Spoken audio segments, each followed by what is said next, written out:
Is this more style over substance, and ultimately it doesn't have an impact on the shadow fleet and on Putin's calculus, because we're not going to actually do more in impounding those ships or impeding that oil and stuff from getting where it needs to go? I think part of the problem here is that the law around this is not caught up with the situation. It's to interdict these ships, you have to kind of have a legal basis to do so, and most people rely on, if it's a false flagged ship or a stateless ship, you can interdict it under international law already, but there is no law that allows you to seize the cargo of that ship, and the cargo is what Russia is interested in because it's their oil. So no matter what we do in terms of fining the ships or delaying them or charging their captains with sanctions evasion and so on, none of that is enough of a deterrent to stop shadow fleet ships. It's kind of like running a gamut, and if you send 10 ships through,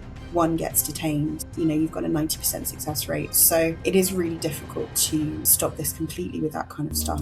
This is The Global Gambit. Welcome back, everyone, to part 2 with my great guest, Emma Salisbury. And we were talking in part 1 about the Strait of Hormuz, about the Middle East. And I think Emma demonstrated her expertise on national security. She is part of the Foreign Policy Research Institute, or FPRI, I always screw up that acronym, and a contributor to the War on the Rocks. But Emma, we wanted to, in part 2, look at the Black Sea, Ukraine, Russia theatre, because I think that that's something that hasn't garnered as much attention, at least in recent years. But things are still happening, and certainly with the Ukrainians putting more and more pressure around Crimea, while the Russians probe the UK for whatever reason, lots happening. So as I did in part 1, I just kind of want to get your quick perspective on the whole picture, how the maritime theatre looks between Russia and Ukraine, and then we can dive into some specifics. Yeah, so the maritime aspect of the war in Ukraine is really interesting because it's quite an unusual situation. So the Black Sea is essentially closed off because the Turkish government has control over the Dardanelles and can shut it to the passage of warships under the Montreux Convention. So they are not letting any warships through on any side at the moment at all. So the maritime situation in the Black Sea, the warships that Russia has in the Black Sea are the ones that it had there at the beginning. It cannot reinforce them, it cannot change them out. So the fleet is the fleet. And that is a really interesting situation because that's really unusual when looking at naval warfare. The Ukrainians have never really had a navy because Russia has had the big port at Sevastopol for a very long time. Even when Crimea was Ukrainian, the Russians still had basing rights at Sevastopol. So the Russian navy has been a huge presence in the Black Sea, and the Ukrainians have never really had a navy. But nevertheless, the Ukrainians have been having huge victories in the maritime domain, despite not having a navy. So looking at this, it's really showing the impact of not only drones, but also kind of novel ways of using them and of putting pressure on the Russians. The Russians are learning. They now have their own naval drones. They are adapting to Ukrainian tactics and operations. But this kind of David and Goliath war generally, but also in the maritime theatre, has been really wonderful to watch because it shows that with enough grit and determination, enough innovation and enough drones, you can really make a huge impact in a maritime theatre. And that is something that I think, countries around the world are learning lessons from. But then if we look at the rest of the kind of maritime world, Russia is, because the Russian Navy is still kind of patrolling around, it's patrolling the High North, it's patrolling around the UK, the rest of Europe, and just being really intimidating. And there are lots of accusations around espionage, of sabotaging infrastructure, and just kind of looming menacingly off UK waters or French waters because, the Russians like to be intimidating. That's another aspect of it. And then the third one is the shadow fleet. So Russia cannot currently export its oil due to international sanctions, but it has this kind of huge fleet of either unflagged or, differently flagged ships that are actually Russian cargo ships that are exporting its oil. So that's another kind of interesting facet of the war here that I think is quite novel, which has been causing some problems for other navies as well. Yeah, I wanted to go into that a little bit further in a second, but just on the Black Sea. So could we argue that this is an effective victory for the Ukrainians then? because they've had no navy really existing, and yet they've made the Russian essentially withdraw from Sevastopol, which has been a huge setback for their interests over Crimea. And as I say, Ukrainians are putting a lot of emphasis on Crimea right now. They've taken out one of the most critical facilities for oil production. I think it was about sort of set that back 6 months. I made a recent video on that. So what does that tell us about the theatre of war in the Black Sea? I think there's a couple of kind of contextual things that this really tells us. So firstly, the Russians at the beginning of the war didn't think that the Ukrainians could threaten their fleet because Ukraine doesn't have a conventional navy. So I think they were very complacent about the threat to their ships and their submarines in the Black Sea. And so the ships that were there, they didn't have proper layered defense. They weren't kind of watching out for Ukrainian attacks in quite the same way that they would have done with a conventional navy. So I think the Ukrainians did a really good job of exploiting that complacency and being able to cause huge damage. So like the sinking of the Moskva back in 2022, that's a really good example of that. And all of the other ships that have been damaged or destroyed by Ukrainian torpedoes and missiles and naval drones. And a lot of that is Russian complacency. So coupling that with Ukrainian determination and tactics, you get this kind of period where the Russian fleet couldn't really do anything about the Ukrainians, and the Ukrainians were hitting them really hard. Now, I think the Russians are finally learning from the Ukrainian operations, because, innovation and kind of new ways of warfare take a while to get through the Russian system. It's very centralized, it's very top down, it moves incredibly slowly when it comes to innovation. But that doesn't mean that they can't innovate, and it doesn't mean that they can't update their ways of warfare. We've seen that in the land domain and the air domain as well. And so what that means for the maritime domain is that Russia now has its own naval drones. It's learning more about how the Ukrainians operate and trying to defend its ships better, but it doesn't have that kind of flexibility and speed of maneuver that I think would be necessary to deal with the way the Ukrainians wage war in the maritime theatre. So I wouldn't say it's a Ukrainian victory in the Black Sea, but I would say that Russia was expecting nothing, and Russia was expecting full control over the Black Sea, and the Ukrainians have managed to deny that to them this entire time. And they have done some things that have been really innovative and just really wonderful to see, because they have been able to have that impact on the Russian Navy, which nobody was expecting. Yeah, just a little bit more on that, I think, because the Russians have never been a maritime power. They've always focused on their near abroad, historically on the land. That's why there was no real involvement. Well, there's several reasons, but one of them was maritime element for the scramble for Africa, right? People seem to forget that the Russians didn't really have any input on that. And that's because they were mainly focused on Central Asia, the Caucasus, Middle East to an extent, perhaps. So I'm a little bit interested in does this make us wary that the Russians are going to try to recalibrate in the future their capacity in a maritime sense, or is that a little bit of a far-fetched idea because they're going to put more emphasis on areas where they have a comparative advantage, or that it matters for their longer-term military security? If that makes sense. I think it's important when looking at the war in Ukraine not to extrapolate the Black Sea fleet to the rest of the Russian fleet, because as I said, because the Dardanelles are shut, the Black Sea fleet is what it is. But the Black Sea fleet was never a strong fleet in the first place, even before this war. It's not the primary fleet. The primary Russian fleet is the Northern Fleet, which is based in Murmansk, so sort of the north coast. So that is the big Russian fleet. It has a fleet in the Baltic, it has a fleet in the Pacific, and a fleet in the Black Sea. Those were always kind of lesser priorities, and the priority is the Northern Fleet. So I think that's the fleet we really need to look at when looking at Russian naval capability. What we've seen over the last kind of 5 years or so is Putin has really started to prioritize naval investment into the Northern Fleet. So that's surface ships and submarines and these kind of, research ships that have been spotted around European waters essentially for espionage and sabotage. Because I think he understands that the arena in which the Russian Navy can have impact is in the European theatre, specifically Northern Europe. So if Putin wants to either attack or intimidate Northern Europe, so Scandinavia, the UK, Germany, Denmark, all of that kind of northern edge of Europe, that is a maritime theatre, and a strong Russian Northern Fleet is the way to do that. That also is really underpinned by investment in submarines, because Russia has always had really decent submarines. Anyone who's seen The Hunt for Red October or any of the other wonderful kind of Soviet war stories about submarines will know that. And he's really prioritized having that going forward. So not only nuclear kind of missile submarines, but also attack submarines. And the Russians have some really decent attack submarines that are quite quiet and difficult to spot, which can menace a lot of the North Atlantic and the High North. So I think when we're looking at Russian naval operations, I think it is a different situation with the Northern Fleet than it is in the Black Sea Fleet. And I think it's really important to remember that.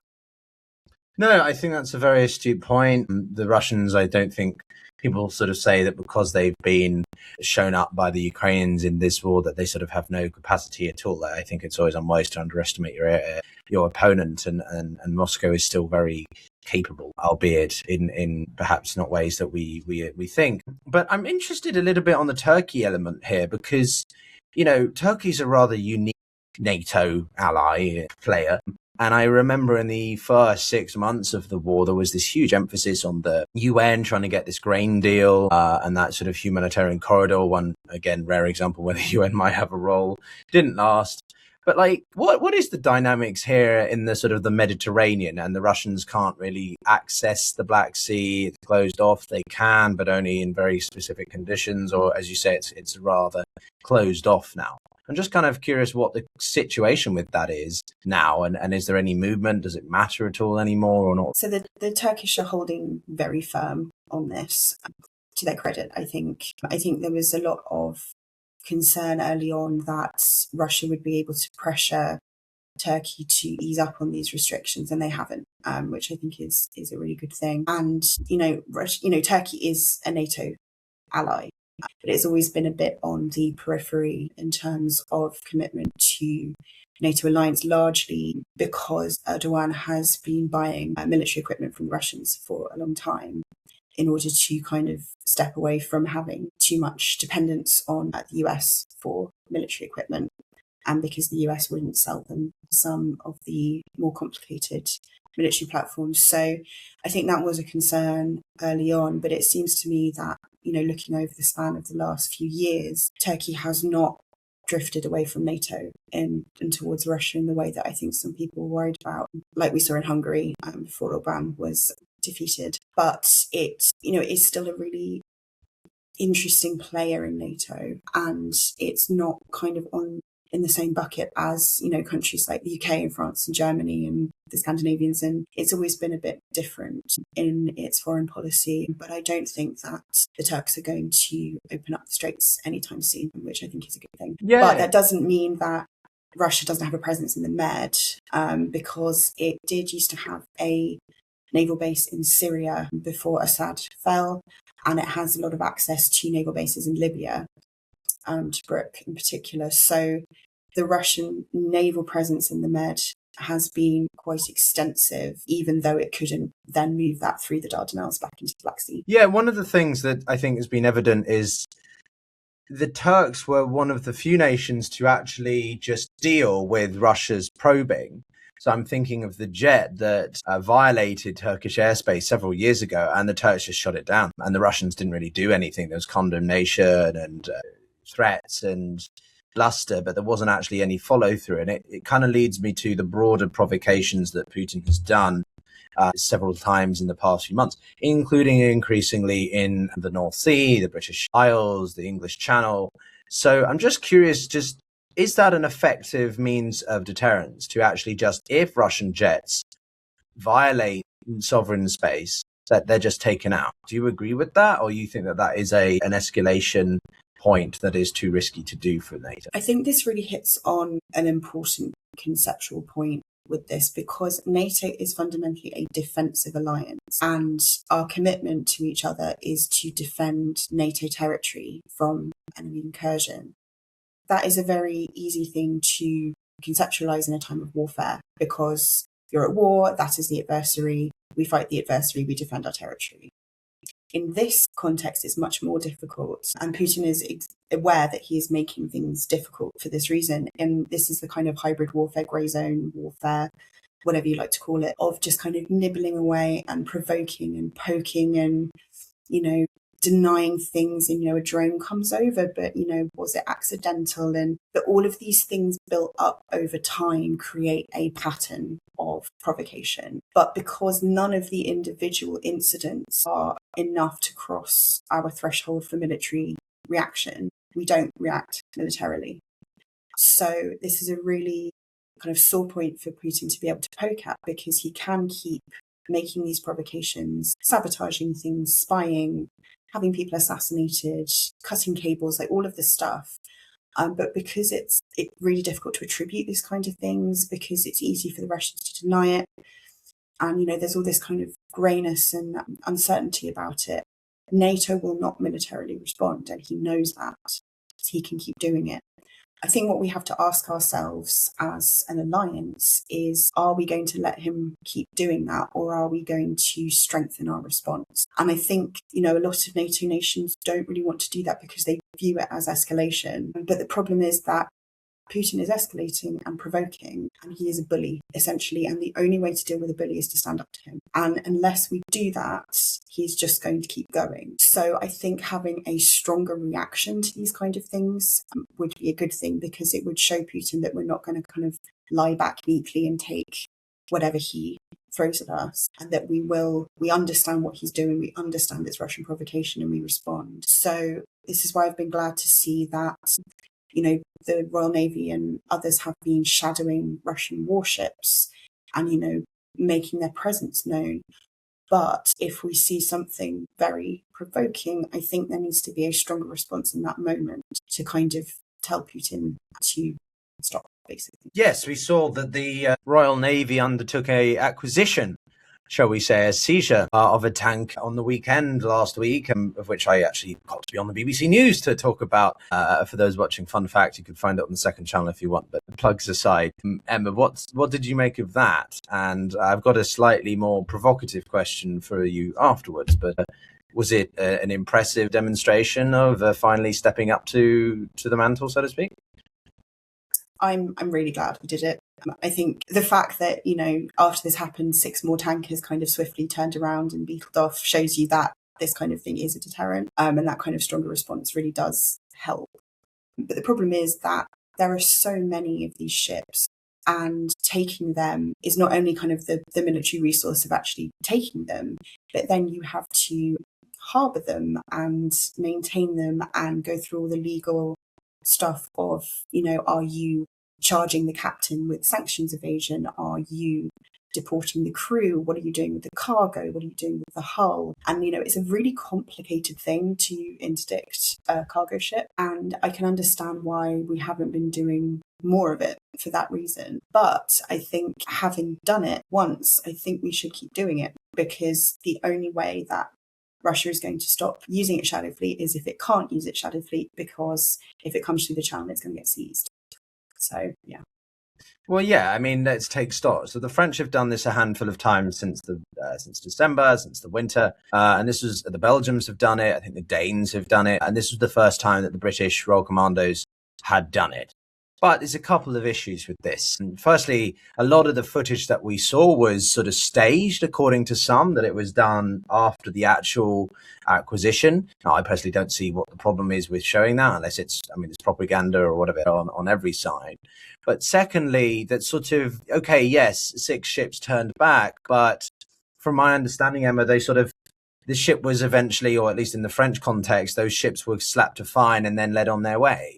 So is this more style over substance, and ultimately it doesn't have an impact on the shadow fleet and on Putin's calculus, because we're not going to actually do more in impounding those ships or impeding that oil and stuff from getting where it needs to go? I think part of the problem here is that the law around this is not caught up with the situation. It's to interdict these ships, you have to kind of have a legal basis to do so. And most people rely on, if it's a false flagged ship or a stateless ship, you can interdict it under international law already.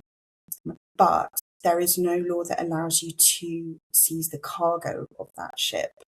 And the cargo is what Russia is interested in, because it's their oil. So no matter what we do in terms of, fining the ships or delaying them or, charging their captains with sanctions evasion and so on, none of that is enough of a deterrent to stop Shadow Fleet ships.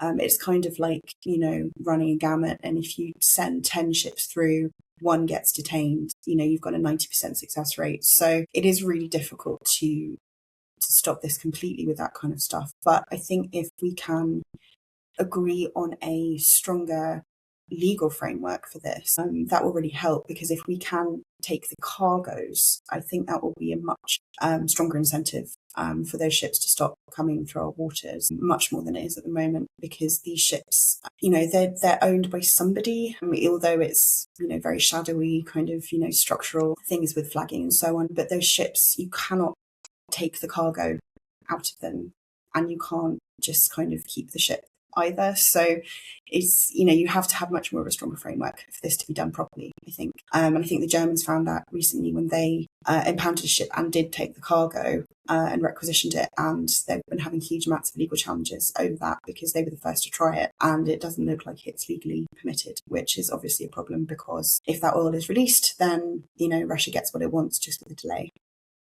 Yeah, I mean, even if there is a delay, that's still a bit of a problem for Russia's economy, right? Because they need that continual supply of funding for the war machine. We're seeing what implications it's having on the civilian economy, let alone the war economy. But I guess, whose responsibility is this then? What is the role of NATO? Surely this is where NATO comes in here. Surely we can argue it's put under a defensive capacity, or you can't, because you're forcibly seizing the ship. You're being the proactive one to sort of board civilian vessels in a military context. So how do we go about developing a credible response that is that can stand up in court if it's challenged? Yeah, this is a really, really difficult question. And the EU's mission that they've just come up with, IRINI, I think is a good start for this kind of stuff. I know that NATO Maritime Command has been working with other, bringing the navies together to kind of look at interdicting Russian shipping for sabotage and in European waters. But it is a really thorny problem. I think one of the really, I think Putin has really been putting a spanner in the works for this as well, because now a lot of the Shadow Fleet ships are reflagging to Russia, because they understand that the legal basis currently for those ships being interdicted is that they are false flagged or stateless. Right. So if Russia flags those ships, interdicting them then becomes much more of a provocation to Russia than interdicting a ship that's, flagged in Guinea and owned by someone in Dubai or whatever. It's much more complicated. But if it's a Russian ship properly with a Russian flag on it, that's a much different proposition. So I think Putin is now realizing that, we're starting to get our act together on the kind of stateless false flagged ships. So now he's moving towards actually flagging them. So I think we also need to have a strategy in place for how we're going to essentially at this point enforce sanctions on Russian shipping. And that's going to be quite difficult because, the Russian Navy have already been essentially trying to protect Shadow Fleet ships with varying levels of success. But if they're protecting a Russian commercial ship from being boarded, that's a different scenario. And I'm a little concerned about what the outcome could be there. So I think we need to tread very carefully, but I do also think we need to have that response in place, because otherwise the Russians are just going to keep, routing their oil through the channel with a wink and a nod, and we can't do anything about it. So we need to actually be able to do something.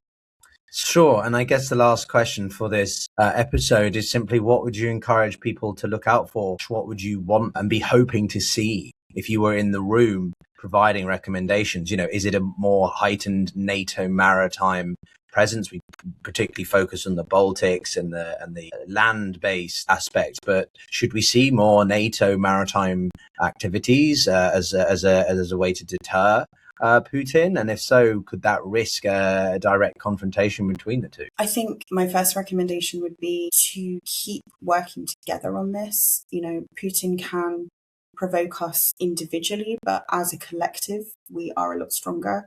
And I think it's really important that NATO navies in particular keep working together to tackle this problem, and that we're not trying to do it by ourselves. I think that's the most important thing. I would also really push, I'm probably a broken record on this, but more naval investment from every single country in NATO. We need more ships, we need more drones, we need more assets, we need more people if we're going to tackle this. And the only way to do that is to spend money and to build them and to recruit people. And we need to all be doing that really strongly, including the UK. Thirdly, I would like us to consider being a bit more aggressive when it comes to interdicting Russian maritime grey zone warfare. I know this is going to be difficult and there's going to be a lot of concern about overly provoking Russia. But I think at this point, Putin is overly provoking us and we need to put our foot down. And, I'm not saying we kind of, invade St. Petersburg in response to, one cable being cut. But I think there needs to be a much more aggressive military response to this to kind of say, hey, Putin, we see what you're doing and we're not going to let you do it. And I think that is going to be the only thing that potentially deters Putin for a bit longer from doing anything more extensive.